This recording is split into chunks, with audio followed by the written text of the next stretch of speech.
जय हिंद दोस्तों। I hope कि आप सब लोग बहुत बढ़िया होंगे। तो आइए आज की वीडियो में डिस्कस करने वाले हैं हम difference between forward and backward Euler methods. ठीक है, दोनों में क्या क्या डिफरेंसेस है उसमें हम डिस्कस करने वाले हैं और क्या क्या सिमिलैरिटीज़ है। ठीक है, तो ये बेसिकली सॉल्व होता है इनिशियल वैल्यू प्रॉब्लम के लिए। First order initial value problem को हम सॉल्व करते हैं बाय यूजिंग न्यूमेरिकल मेथड्स। तो ठीक है, तो थोड़ा सा प्रॉब्लम के बारे में डिस्कस करते हैं कि प्रॉब्लम किस टाइप का हम पिकअप करते हैं। इनिशियल वैल्यू प्रॉब्लम क्या करते हैं हम, Y dash equals to A into Y.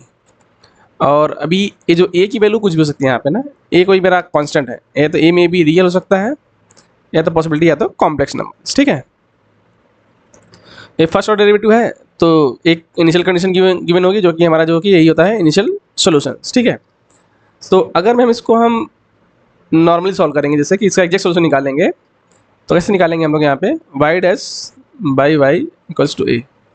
तो वेरिएबल सेपरेट हो गया, तो बस क्या करेंगे, इसको हम इंटीग्रेट करेंगे बोथ साइड्स। तो क्या हो जाएगा, ये log Y equals to A into X plus यहाँ पे लिख लेते हैं हम लोग लॉग सी। ठीक है, तो इसको जैसे सॉल्व करेंगे तो क्या मिलेगा हमें, y by C equals to ए की power of a into X. ठीक है, इसको इस साइड लेंगे तो log A minus log B क्या होता है, ए टर्म लॉग हटाएंगे तो ए की पावर में आ जाएगा। ठीक है, अब जब हम इनिशियल कंडीशन एक्चुअली इसको लिखेंगे ऐसे y equals to C into A की पावर ऑफ ए एक्स। ठीक है, ये हमारा जो कि है जनरल सॉल्यूशन। ठीक है, जब हम इनिशियल कंडीशन पुट करेंगे, क्या पुट करेंगे हम, y of X not equals to Y not, तो हमें क्या मिलेगा यहाँ पे, तो एग्जैक्ट सॉल्यूशन मेरा क्या कैसा दिखेगा, ऐसे यहाँ पे y of x equals to ए की power of a x into y not.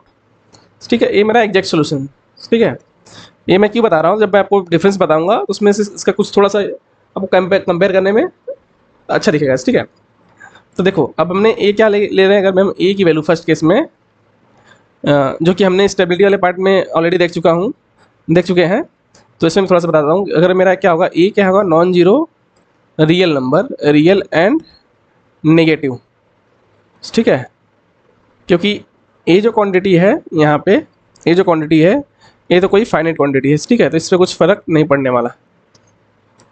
तो क्या कर रहे हैं हम यहाँ पे, a non zero real number साथ में नेगेटिव है, तो क्या हो जाएगा यहाँ पे, मेरा y टेंड करेगा जीरो पे as x tending to infinity पे।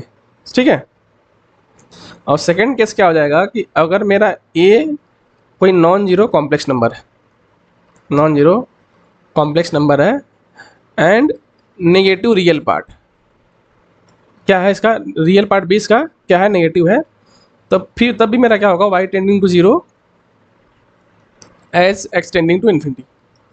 ठीक है, ये हो गया मेरा एग्जैक्ट सोल्यूशन के बारे में ए कंडीशन। तो हम ऐसे सिमिलरली कुछ कंडीशन पाएंगे अप्रॉक्सीमेट सोल्यूशन में, तो हम बता देंगे कि मेरा प्रॉब्लम स्टेबल है कि स्टेबल नहीं है। ठीक है, अगर मैं ऐसा मिला है मुझे तो ठीक है, जब मैं स्टेबिलिटी की बात दोनों में डिस्कस करूंगा, दोनों का डिफरेंस में, तो थोड़ा सा इसका यूज होने वाला है। ठीक है, इसलिए इसका यहाँ पे थोड़ा सा एक रफली आइडिया दे दिया। ठीक है, तो आइए डिस्कस करते हैं दोनों के डिफरेंस के बारे में। ठीक है, तो फर्स्ट वाला है कि यहाँ पे फॉरवर्ड आइलर मेथड्स। ठीक है, तो फर्स्ट पॉइंट तो यही है, क्या किसके लिए यूज होता है, to solve first order initial value problem by using एक न्यूमेरिकल टेक्निक या तो न्यूमेरिकल स्कीम्स।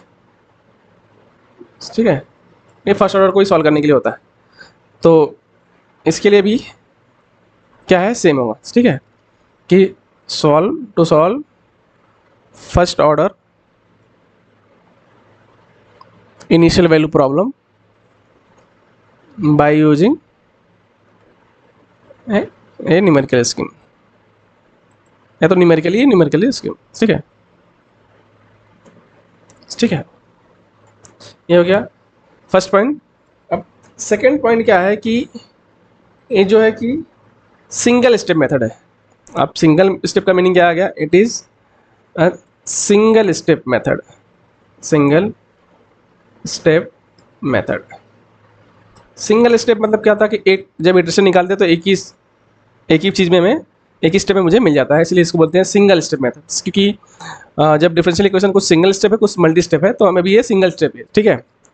तो जब इसका भी सेकंड पॉइंट लिखेंगे तो ए भी क्या है, सिंगल स्टेप मेथड है। ये भी क्या है, सिंगल स्टेप मेथड, ठीक है। ठीक है, मतलब एक ही स्टेप में आपका इटरेशन निकल जाता है, ठीक है। तो इसलिए इसको बोलते हैं सिंगल स्टेप मेथड। तो थर्ड पॉइंट जो है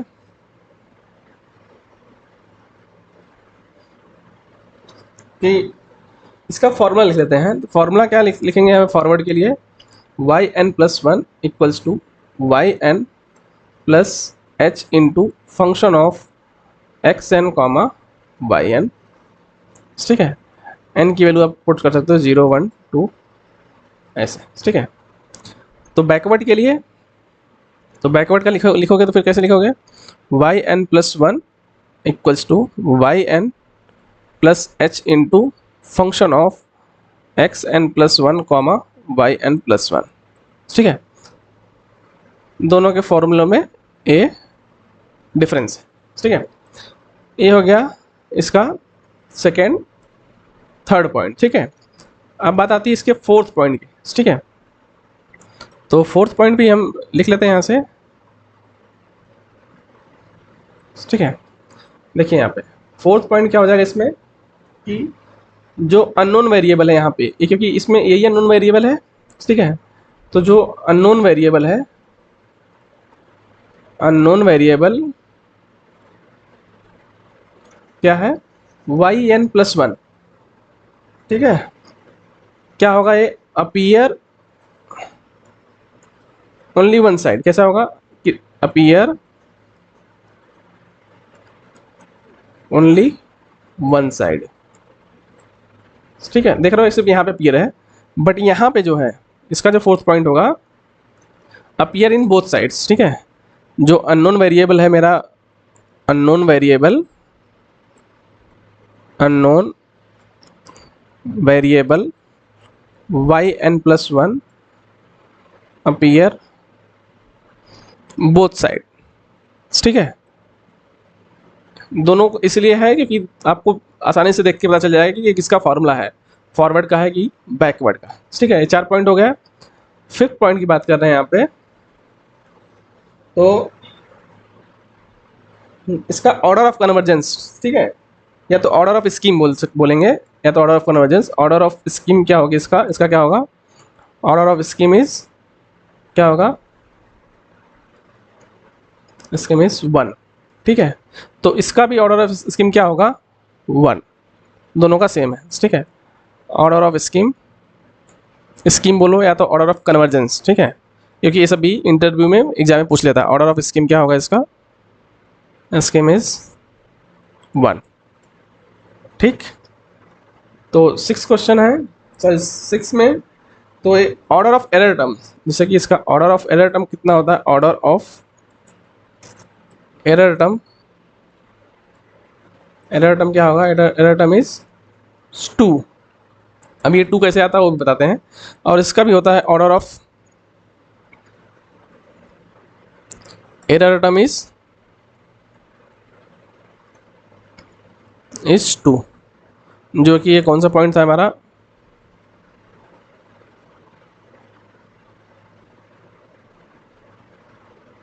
ठीक है। ये हमारा 6 पॉइंट था। देखो जब हम फॉर्मूला लिखते हैं, फॉर्मूला में हम क्या करते हैं कि जब ब्रेक करते हैं तो हम एच स्क्वायर वाला टर्म को निगलेक्ट करते हैं। एच स्क्वायर टर्म को क्या करते हैं, एच टर्म को क्या करते हैं, निगलेक्ट करते हैं, ठीक है। निगलेक्ट कर रहे हैं तो मतलब यही मेरा टर्म क्या है, एरर टर्म, ठीक है। जब उसको पावर टेलर सीरीज से ओपन करते हैं तो उसमें एच स्क्वायर वाला टर्म निगलेक्ट करते हैं, मतलब ये मेरा सारा टर्म इसके बाद वाला क्या है कि एरर टर्म है। तो इसके और जो है ऑर्डर ऑफ एरर मतलब इसका मिनिमम एच स्क्वायर, मतलब एच स्क्वायर एच क्यूब ऐसे करके आएगा, उसका मिनिमम लेना होता है। तो क्या है, एच स्क्वायर इसका ऑर्डर ऑफ एरर टर्म बन जाता है, ठीक है। दोनों के लिए, कि दोनों में हमने देखे थे कि दोनों में एच स्क्वायर टर्म ना नेगलेक्ट किए थे, फॉरवर्ड में भी बैकवर्ड में, ठीक है। ये हो गया। अब 7th पॉइंट जो है कि सेवेंथ क्या होता है कि ये होता है कंडीशनली स्टेबल। क्या होता है, कंडीशनली स्टेबल, मतलब इस पर कुछ ना कुछ कंडीशन होगी तो ही ये स्टेबल होगा, अदरवाइज नहीं होगा। पर जो इसकी बात आती है बैकवर्ड के लिए, ये है जो कि अनकंडीशनली स्टेबल, अनकंडीशनली स्टेबल, ठीक है। इसको आप कैसे भी करो ये हमेशा स्टेबल रहता है, इसमें कोई कंडीशन नहीं लगाना है, ठीक है। स्टेबल के लिए कोई भी कंडीशन की जरूरत नहीं है। इसलिए क्या करते हैं, जो बैकवर्ड है ज़्यादा यूज होता है एज कम्पेयर टू फॉरवर्ड। तो इसी के बेस में हम पॉइंट इसको और ऐड कर सकते हैं यहाँ पे। ये थोड़ा लेस इफेक्टिव होता है, लेस इफेक्टिव होता है स्टेबिलिटी के कंपेयर में बोल रहे हैं, और ये थोड़ा सा क्या होता है, मोर इफेक्टिव होता है स्टेबिलिटी के कंपेयर में, ठीक है। मोर इफेक्टिव, ठीक है, मोर इफेक्टिव, क्योंकि रिसर्च में और हर जगह अच्छी जगहों पे बैकवर्ड यूज होता है, ठीक है। तो इसलिए लेस इफेक्टिव और ये मोर इफेक्टिव। और एक चीज़ है इसमें सबसे मोस्ट इंपॉर्टेंट पॉइंट है, जो 7 के बाद आती है most important point, 9th one, कि इसमें जो है फॉरवर्ड में जो एच है जो कि स्टेप साइज है, ये एच क्या है, ये जो कि स्टेप साइज है, ये जो है स्टेप साइज, ठीक है। स्टेप साइज सॉरी प्लेज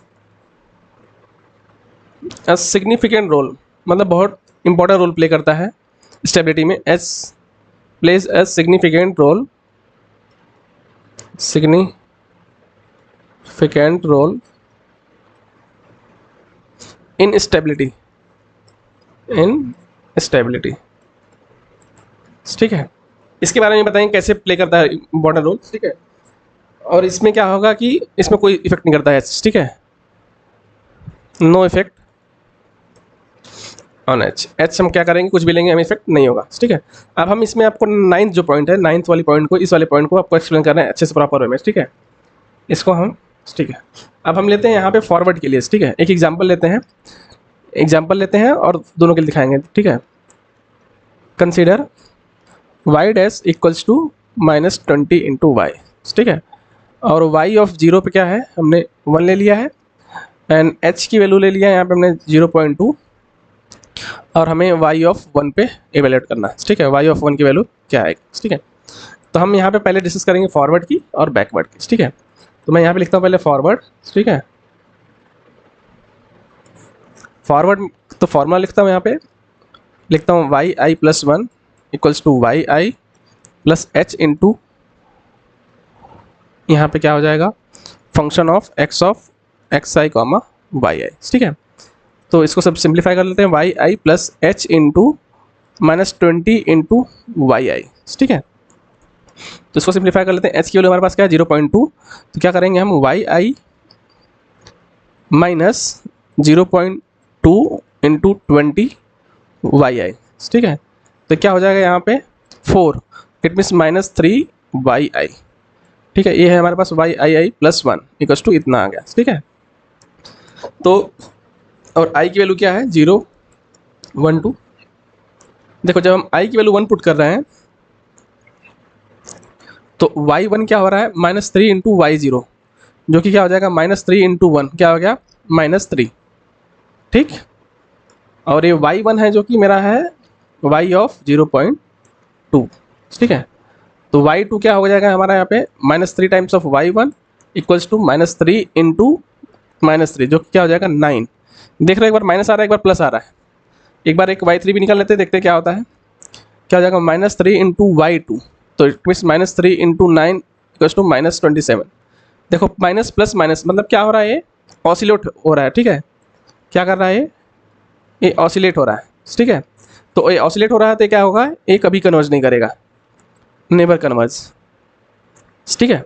एक कन्वर्ज नहीं करेगा इस वाले स्टेप साइज के लिए, जब भी मैं h की वैल्यू ऐसे उठाऊंगा, ठीक है। तो इस पर कुछ ना कुछ कंडीशन आ रही है h पे कि हम h की वैल्यू क्या पुट करें, इसलिए हम उसको बोलते हैं कंडीशनली स्टेबल। अगर हम यहाँ पे h की वैल्यू अगर मैं ऐसा ले लें 0.02 ले लें, तो ये क्या कर जाएगा, ये देखना कन्वर्ज कर जाएगा। तो ये होमवर्क आपके लिए आप चेक कर लेना, इस पर आपको ऑसिलेट नहीं करेगा किसी, मतलब जो 0 के थ्रू ये कन्वर्ज करते चला जाएगा, ठीक है। अब इसी को हम सॉल्व करते हैं बैकवर्ड से, ठीक है। अब आपको दिखाते हैं बैकवर्ड से, देखना बैकवर्ड से। तो बैकवर्ड से का फॉर्मूला क्या है, y i + 1 equals to y i plus h into F of X I plus one comma Y I plus one.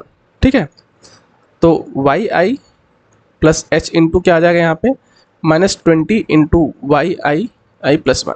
ठीक है, और एच की वैल्यू क्या है हमारे पास 0.2, तो ये y i minus 2 into sorry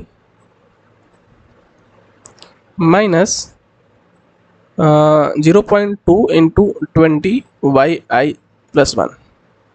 ठीक है, तो ये क्या बन जाएगा यहाँ पे y i minus 4 times of y I plus one, और ये क्या है वाई आई प्लस वन। ठीक है, तो इसको सॉल्व करेंगे तो क्या हो जाएगा ये 5 times of y I plus one equals to y i, तो वाई आई प्लस वन क्या बन जाएगा हमारे पास 1/5 टाइम्स ऑफ वाई आई। ठीक है, तो इसको जो सिंप्लीफाई करेंगे हम तो y एट 0.2 जिसको हम बोलते हैं y1 क्या मिलेगा हमें 1/5 टाइम्स ऑफ y0 क्या मिल जाएगा हमें 1/5 क्योंकि y0 1 है, तो y2 क्या मिल जाएगा हमें 1/5 times of y1 equals to 1/5 into 1/5 जो कि क्या बन गया 1/5 स्क्वायर। ठीक है, और एक और निकल लेते हैं y3 इक्वल्स टू क्या हो जाएगा 1/5 इंटू y2 जो कि क्या हो जाएगा 1/5 स्क्वायर इंटू 1/5 जो कि क्या हो जाएगा 1/5 क्यूब। तो देख रहे हो ए एक्चुअली जीरो के थ्रू कन्वर्ज कर रहा है, ये कहाँ जा रहा है जीरो के थ्रू अप्रोच कर रहा है। ठीक है, ऐसे करके जीरो का अप्रोच कर रहा है, बट फॉरवर्ड क्या है कि वो अप्रोच नहीं कर पा रहा है। ठीक है, तो इसमें एच कुछ इफेक्ट नहीं कर रहा है, बट फॉरवर्ड के लिए इफेक्ट कर रहा है पर बैकवर्ड के लिए इफेक्ट नहीं कर रहा है। ठीक है, तो इसलिए है जो मैंने लास्ट पॉइंट लिखा था यहाँ पे एच जो है बहुत इंपॉर्टेंट रोल प्ले करेगा स्टेबिलिटी के लिए, इसके लिए किसके लिए फॉरवर्ड के लिए पर बैकवर्ड के लिए नहीं। ठीक है, तो ए एग्जाम्पल के थ्रू आपका जो है कि 9 पॉइंट भी अच्छे से एक्सप्लेन हो गया है, और बाकी सारा पॉइंट्स तो मैं पिछले वीडियो में भी सब कुछ बता दिया हूँ, और ऑर्डर ऑफ एरर के बारे में अभी बता दिया हूँ। और ऑर्डर ऑफ स्कीम में इसमें अगर मैं देखो तो यहाँ पे ऑर्डर ऑफ स्कीम का एच का है, अगर मैं उसको सिंप्लीफाई करोगे एग्जैक्ट सोल्यूशन ऑर्डर और अप्रॉक्सीमेट सोल्यूशन को एरर के टर्म में, तो उसका भी ये जो एच का पावर होगा वो 1 ही आएगा। ठीक है, तो और बाकी टर्म में तो कुछ डिफिकल्टी तो नहीं होनी चाहिए, जो भी डिफरेंस के बारे में बताए हैं और सिमिलरिटी जो बताए हैं। ठीक है, तो इस वीडियो में इतना ही, अब मिलेंगे अगले वीडियो में कुछ नए कॉन्सेप्ट के साथ। तब तक के लिए जय हिंद।